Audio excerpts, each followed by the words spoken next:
We'd now like to welcome to the show head Irish football coach Brian Kelly. Coach, I think the question that's on everyone's mind today, with it being signing day, and the one that really I have to know is what do we got coming in the form of walk-ons? Yes. I mean, really, I feel like that's what we got to know. It's always about the great walk-ons, as you know. And this program is steeped in great walk-ons. And we start with you, Joe. But, I think when you look at the class every year, everybody focuses on the scholarship players. But there's always going to be a surprise or two when it comes to the walk-ons because, clearly they don't get any of the publicity, on this day. But they're as excited as you were, and they certainly are to be congratulated for their accomplishments as well. Unfortunately, we can't talk about them because they can't commit themselves Right, exactly. by a binding letter to Notre Dame, or we would talk about them on this day as well. Yeah, I just had to give a little shout-out to my WAPU brethren. The WAPU brother. Hey, listen, they deserve strong. it. They do. So I guess now kind of getting into the thing that is signing day has become. Yeah. What really is signing day in the grand scheme of the program that you're really trying to build? How does it really kind of fall into place for you?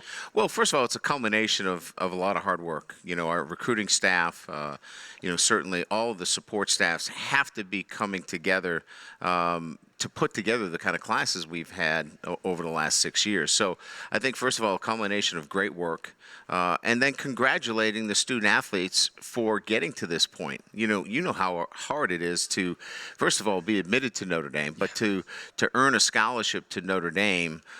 For me, this day really should center upon congratulations to the parents and to the student athlete for the accomplishment that they have up to this date. But that's about it. Right. After today, this should not be the highlight of your career.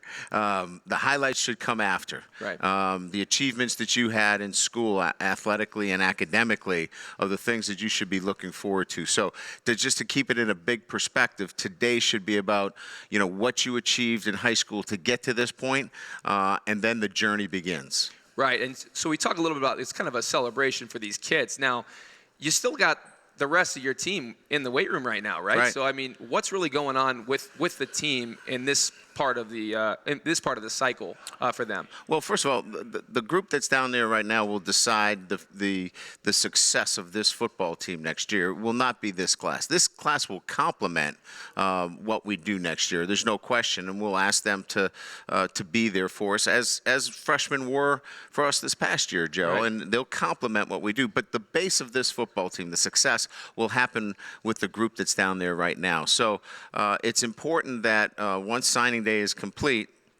we give the coaches a couple of days off to kind of recharge the battery after being all over the country for the last month, and to get to work. And that work is really focused on building the strength component, building the speed component, and really transitioning back into a new year. Guys graduate. Right. People leave. Now guys have to step up and take leadership roles. So every year you're turning over a team and building a new one, and these are the building blocks for 2016. Is there anything kind of in that leadership building kind of train of thought? Is there anything you do as a head football coach and as a staff? Obviously, I'm a little more familiar because I was a part of it, but that you help kind of develop that amongst maybe your seniors, your new seniors. Well, right now, we kind of leave them alone and see who rises to the top. I think you don't want to manipulate it too much right now because sometimes you may get a little bit of false positives as to who your leaders are. So right now is a good time to let that naturally kind of rise to the top. And then once you see that, you then go to work individually on those guys, push them more out front, give them opportunities to speak in front of the group, and begin to cultivate those leadership skills. And I think that's the direction that we're in right now.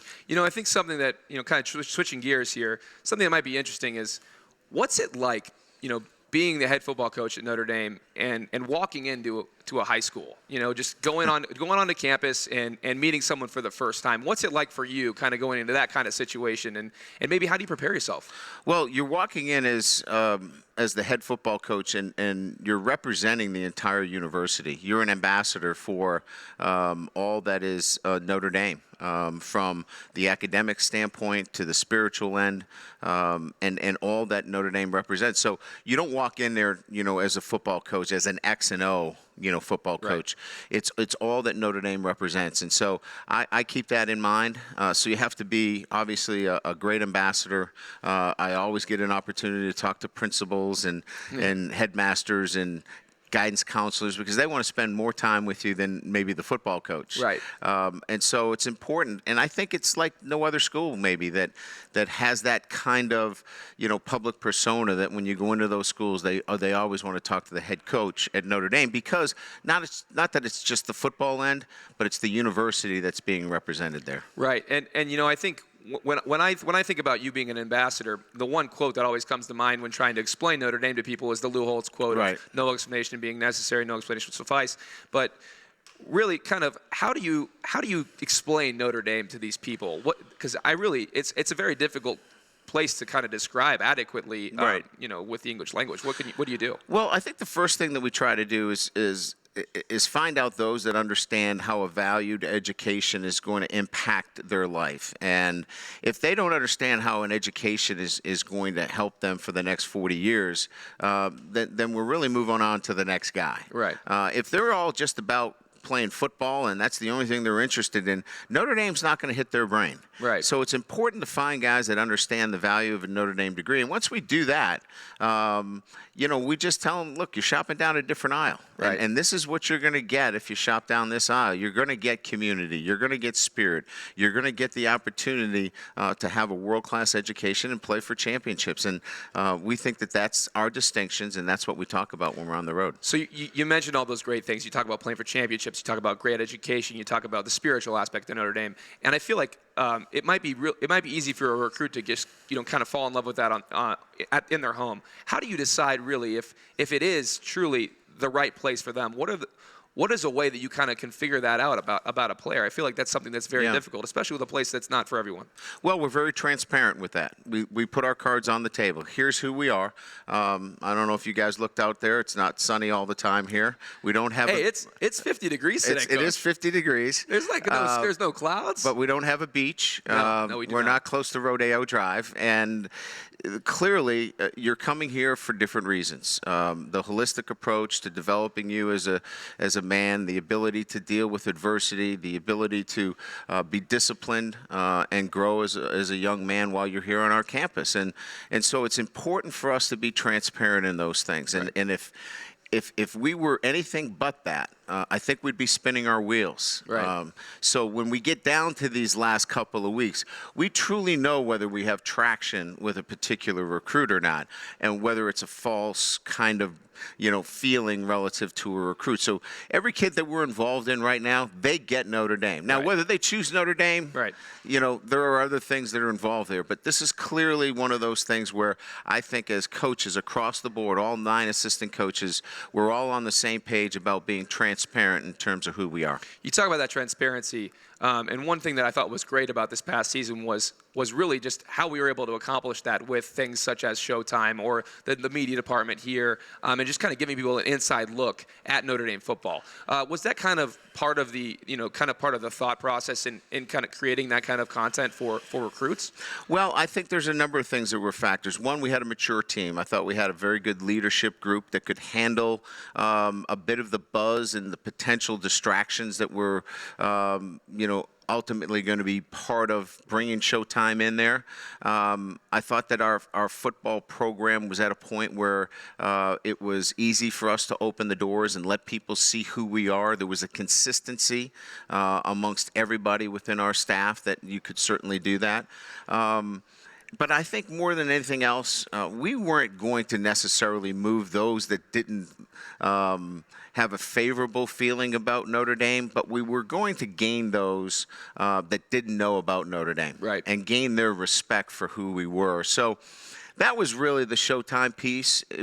Is to really just open it up and show you this is who we are. And I think you left, if you watch the show, with a profound respect for how Notre Dame does it. Yeah, and I think they did a great job. So now finally, the big segment, Coach. The big one. This is the test. It's called The Hot Topic, and we have 16 rapid-fire questions that 16? you need to. I can't count that high. Well, it's the class of 16, so we had to do it for a good All reason, right? I'll work at it. So we're going to ask them as fast as I possibly can. You're going to answer them as fast as you possibly can, and also as honestly as you possibly can. Well, I'm always honest. All right, are you ready? Yes. Here we go. The Hot Topic. Number 1, would you rather go for 1 or 2? 2. Would you rather receive or defer? I know the answer. Receive. I know the answer. Heads or tails? Tails. If you were a type of food, what would you be? Pizza. I like that. What's your spirit animal? Spirit animal. Spirit animal, Coach. I don't have one. There's like a spirit animal. I mean, you just got to pick one right now. First thing that comes to your mind right now. Horse. I like that. Okay, here we go. Kobe or Jordan? Jordan. Gosh, got to get somebody to say Kobe. What Disney princess are you? Give me one.